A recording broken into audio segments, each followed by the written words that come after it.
안녕하세요. 논리와 심리의 사이를 연구하고 대학에서 철학을 강의하는 박은미라고 합니다. 오늘 여러분들을 코로나 시대에 가족과 함께하는 노하우라는 제목으로 만날 건데요. 사실 혼자 계시다 보면 여러 가지 생각이 드실 거고요. 그리고 인생에 제일 어려운 게 가족관계, 인간관계이기 때문에 또 인간관계 기초가 가족관계여서 그 부분에 대해서 말씀드리고 싶어서 여러분들을 찾아왔습니다. 철학은 사실은 팩폭을 날리는 학문인데요. 저는 논리와 심리의 사이를 연구하면서 우리가 왜 논리적인 사고를 잘 못하나, 남들이 논리적인 사고를 못하는 거는 잘 보면서 자기 자신의 논리적 사고를 못하는 부분을 못 보나, 그런 문제에 대해서 연구를 하고 있습니다. 귀에서 마음까지가 가장 멀다는 말씀 들어보셨나요? 네, 가족들 간에서는 특히나 또 잔소리가 아닌데 잔소리로 듣는다. 여러분 그런 원망들 많이 하시게 되죠. 저는 철학을 연구하다 보니까 도대체 왜 논리가 작동을 안 하지? 이런 생각을 되게 많이 하게 되는데요. 어느 실존주의 심리학자 롤로 메이라는 사람이 그 삶을 이끄는 것은 눈에 보이는 현실이 아니라 보이지 않는 마음이라는 거예요. 그러니까 논리가 그렇게 잘 작동을 안 하는 거예요. 그 논리와 심리 사이에는 거리가 있고요. 개념하고 감각 사이에도 거리가 있습니다. 그 논리와 심리의 싸움에서는 심리가 이기기 쉬운데요.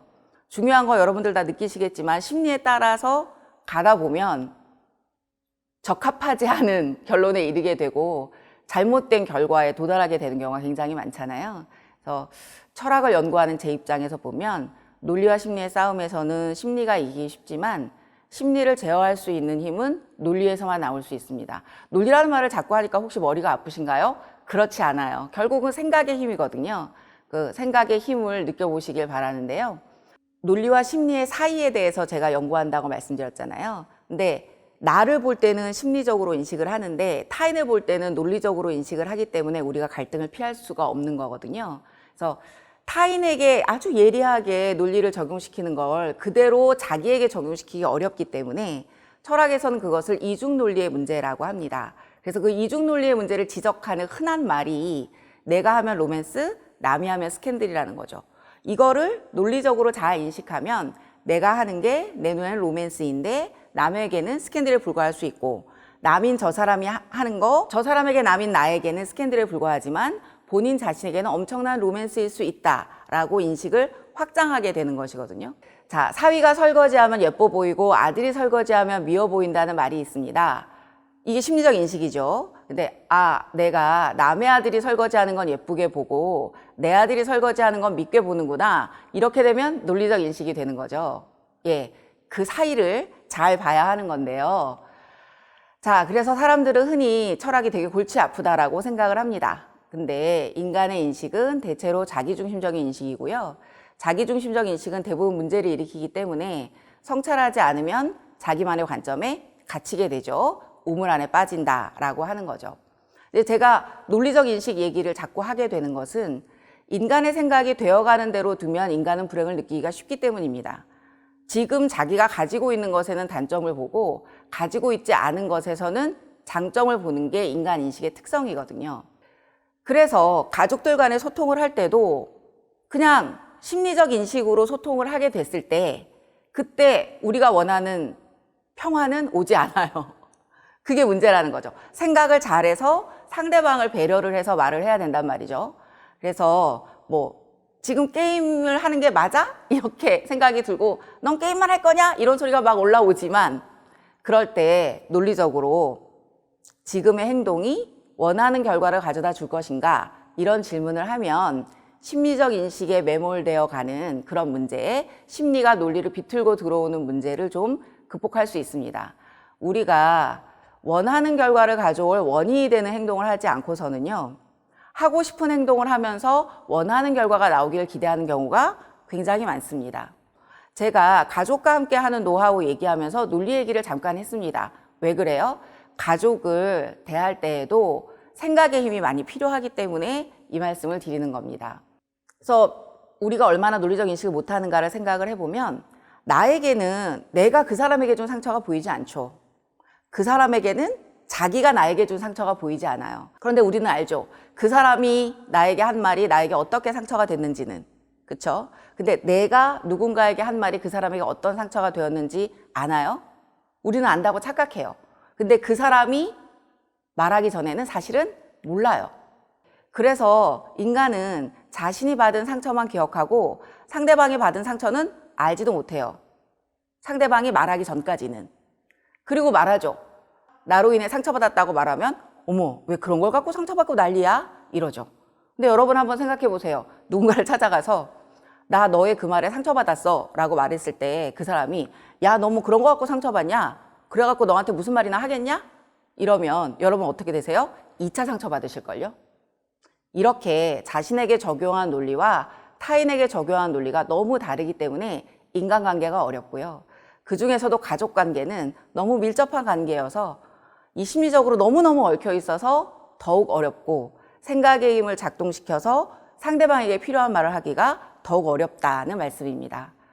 우리는 좀 팩트를 인식할 필요가 있는 것 같습니다. 어느 누구도 타인에게 상처 주기 위해 존재하진 않아요. 여러분의 부모님이나 여러분의 자녀가 여러분을 상처 주기 위해서 그런 말을 하는 건 아니에요.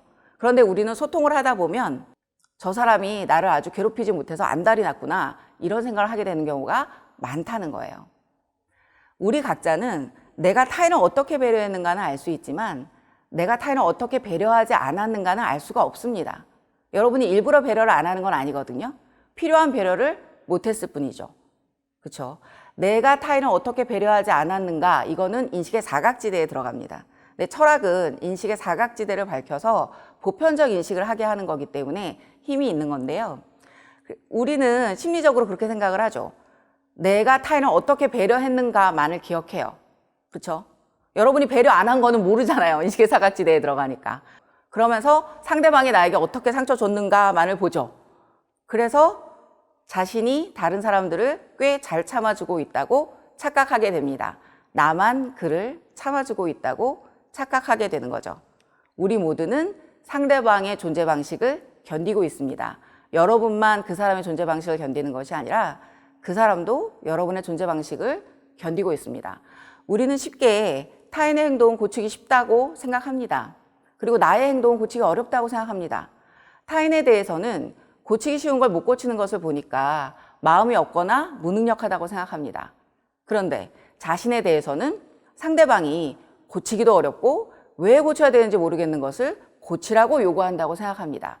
모든 인간관계에 이 문제가 있는데 가족은 밀접하게 지내니까 이 문제가 더 심각해지죠. 예. 그래서 알면 고쳐야 될 거 아니야? 이렇게 말씀들 많이 하시거든요. 근데 팩트는 뭘까요? 알아도 고치는 것은 어렵습니다. 나에게도 알면서도 고치지 못하는 것이 있어요. 그렇죠? 내가 고치지 못하는 거 상대방이 고치라고 그러면 고치라고 말하는 그 상대방이 원망스럽잖아요. 나도 상대방이 나의 단점을 그냥 수용해주면 좋겠다는 소망을 갖고 있습니다. 이 소망이 제일 많이 작동되는 관계가 가족 관계이죠. 그래서 그 가족은 그렇게 기대하는 게 많고 그렇게 실망하는 게 많고 그렇게 아프게 되는 겁니다. 상대방은 상대방이 생긴 대로 살아야 됩니다. 타인의 존재 방식을 바꿀 수 있는 권리는 어느 누구에게도 없습니다. 우리는 타인이 내가 원하는 대로 존재해 주기를 바라면서 나는 상대방이 원하는 대로 존재할 의사가 없습니다. 그래서 상대방이 나의 존재 방식을 있는 그대로 받아들여 주지 않으면 화가 나는 거죠. 예.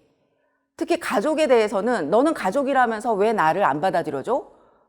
이러고 더 원망을 하게 됩니다. 그래서 상대방이 내가 하는 것을 좋아해 주지 않으면 미운 마음이 듭니다. 근데 이 미운 마음이 켜켜이 복잡하게 쌓이는 관계가 가족 관계인 거죠. 여러분이 혼자 지내시다 보면 이런저런 생각들이 올라오면서 이 아주 밀접한 가족 관계에 대한 이러저러한 생각들이 드실 것입니다. 자, 누군가와의 소통에 계속 실패하고 있다면 그 소통의 방식이 적절하지 않다는 것을 의미하죠. 그렇죠? 그래서 상대방이 내가 원하는 대로 존재하기를 바라는 소망을 제어할 때에야 상대방의 행동이 있는 그대로 보입니다. 이게 모든 인간관계의 노하우인데 가족에게는 이 소망을 제어하는 게 더욱 어려워집니다. 그래서 더 생각을 많이 해야 하는 것이죠. 제발 그러지던 말지. 그런데요. 팩트는 뭘까요? 저 사람으로선 저럴 수밖에 없는 것이기도 한 겁니다. 그렇죠? 나의 존재 방식을 상대방이 있는 그대로 받아들여 주었으면 하는 소망을 생각해 보시면 저 사람도 자기의 존재 방식을 내가 있는 그대로 받아들였으면 좋겠다라는 소망이 있겠구나라는 생각 당연히 드실 텐데요. 그래서 저는 여러분들에게 권유하는 겁니다. 그냥 심리적 인식으로는 제발 그러지 좀 말지이지만 또 한 겹 더 생각을 해보면 아, 저 사람으로서는 저럴 수밖에 없나 보다. 근데 이 생각이 왜 이렇게 어려워요? 그 사람이 그런 방식으로 존재하는 게 날 너무 힘들게 하거든요. 네. 그렇지만 이런 철학에선 자비의 원리라고 그러는데요. 이런 식으로 아, 저 사람으로서는 뭔가 저럴 수밖에 없나 보다라고 들여다봐 주는 게 이 밀접한 가족 관계에서 더 필요한 것 같습니다.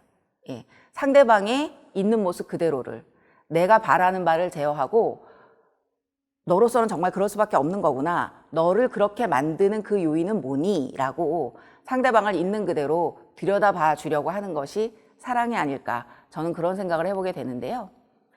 자, 누구나 자신이 다른 사람을 어떻게 참고 있는지는 잘 알지만 다른 사람이 자신을 어떻게 참아주고 있는지는 모르는 법입니다. 그렇죠? 내가 그 사람을 어떻게 참아주고 있는지를 그 사람이 모르는 것처럼 그 사람이 나를 어떻게 참아주고 있는지를 나 역시 모릅니다. 그래서 우리는 자꾸 어딘가에 나와 전혀 갈등을 일으키지 않는 사람이 있을 것이다 라는 소망을 자꾸 가지지만 이 사람은 나와 이 부분에서 갈등을 일으키고 또 딴 사람은 나랑 다른 부분에서 갈등을 일으킬 뿐이지 나와 전혀 갈등을 일으키지 않는 사람은 존재하지 않는다라고 하는 것이 팩트인 거죠. 그래서 또 사람은 자신이 잘못한 것에 대해서 스스로 용서할 줄 알아야 다른 사람의 허물도 덮어줄 수 있는데요. 자기 잘못에 대해 자꾸 고민하고 걱정하는 사람은 자기 배우자나 자녀가 잘못한 일에 대해서도 계속 물고 늘어질 가능성이 높습니다. 그리고 부모님의 인간적인 결여를 용서하지 않으면 내 안에 남아있는 그 부모님의 나쁜 모습과 화해하지 않게 되고요. 그러면 부모님의 나쁜 모습을 답습하게 되고 가족 관계에서도 그런 문제가 생길 수 있거든요. 그래서 여러분이 좀 혼자 계시는 시간이 좀 길어서 이런저런 생각이 드실 텐데 이런 생각들을 좀 차분히 해보시면 여러분이 나중에 인간관계를 맺고 가족과 소통하는 데에도 훨씬 수월하시지 않을까 이런 생각을 해보게 됩니다. 이해관계가 얽혀있는 사람과의 소통이 어렵고요. 그래서 가족과의 소통이 어려운 거죠. 그래서 이 가족관계에서는 상대방의 단점에 대해서도 과대평가를 하게 됩니다. 그러니까 참을 만큼 참았다 이렇게 되는 거죠. 단점에 대한 기억이 축적돼서 참기 어려운 수준이 되는데 이럴 때 아, 내가 너의 존재 방식을 있는 그대로 보지 못해서 이런 상황이 됐을 수 있겠구나. 너가 나를 있는 그대로 봐주기를 바라는 것처럼 나도 너를 있는 그대로 보려고 노력 한번 해보겠다라고 생각을 해보시면 마음 안에 엉켜있는 그런 매듭들이 조금씩 풀려갈 수 있을 것 같습니다. 자녀와의 소통에서도 여러분이 내가 지금 이 아이의 행복을 원해서 이렇게 말하는 건가? 아니면 이 아이가 사회적으로 잘 성공하기를 바라서 이렇게 말하는 건가? 그런 질문을 해보시면 좋을 것 같습니다. 물론 여러분들은 그렇게 말씀하실 수 있죠. 자녀가 성공해야 행복하니까 내가 성공을 얘기하는 거지요. 여러분은 그렇게 말씀하실 수 있는데요. 그런데요, 자녀들은 알아요. 정말 부모가 순수하게 나의 행복을 위해서 저렇게 말하는 건지 아니면 나의 성공에 기대어서 본인의 얼굴을 세우고 싶은 마음이 조금이라도 있는지 참 어렵죠. 예, 어려워요. 그 조그만 마음도 사람들은 참 캐치를 해내고 나를 순수하게 들여다봐 주기를 바라게 되거든요. 자, 그래서 부모가 욕심을 버리고 자녀 교육에 임하면 자녀는 자신의 가능성을 펼치며 자랄 수 있게 됩니다. 그런데 부모가 자기 욕심으로 자녀에게 너무 많은 것을 요구할 때 자녀는 자아를 침해당하면서 여러 가지 문제를 겪게 됩니다. 부부간의 소통도 마찬가지죠. 배우자의 단점 대신 누리고 있는 장점을 기억하셔야 될 것 같습니다. 정리정돈이 안 되는 배우자는 나에게 정리정돈하라고 잔소리를 하지 않겠죠. 그리고 나에게 이러니 저러니 잔소리를 하는 배우자는 대신 잔소리를 한다는 건 뭐예요? 일의 규칙과 이 모든 것을 너무너무 잘한다는 거잖아요. 그래서 나에게 잔소리를 하는 배우자는 회사 일과 집안일을 잘할 겁니다. 얻는 게 있으면 잃는 게 있습니다. 저는 굵고 짧게 산다 이런 말에서 많이 배웠습니다. 굵고 짧게라고 말을 하신 분은 굵고 길게가 안 된다는 걸 안 거죠. 우리의 모든 소망은 굵고 길게입니다. 근데 굵으려면 짧을 수밖에 없고 길려면 가늘어야 된다는 걸 아셨죠, 그분은. 그래서 굵고 짧게 이렇게 얘기하잖아요. 우리가 타인에 대해서 너무 기대하는 게 많아요. 가족에 대해서도 너무 기대하는 게 많아요. 어느 부분은 포기할 수밖에 없다라는 것을 좀 비판적으로 인식할 필요가 있다고 생각이 됩니다. 제가 볼 때 천생연분은 다르게 표현하면 천생악연이기도 합니다. 왜 그런 줄 아세요? 저의 경우에요. 저는 버튼을 잘 눌러요. 그런데 프린터에 종이가 끼면 남편을 불러야 됩니다. 제가 잘하는 건 남편이 못하고요. 남편이 잘하는 건 제가 잘하거든요. 그러면 천생연분이죠. 그런데 서로의 부족함을 기쁘게 채우면 천생연분이에요. 그런데 왜 이게 안 돼? 이러면 천생악연이에요. 예, 천생연분과 천생악연은 하나 차이입니다. 네. 자, 우리는 그 사람의 실제 잘못보다 더 잘못했다고 느낄 수밖에 없습니다. 그렇죠? 자기중심의 논리이니까. 그래서 그 사람은 내가 생각하는 것보다는 덜 잘못했다가 팩트에 입각한 인식일 수 있습니다.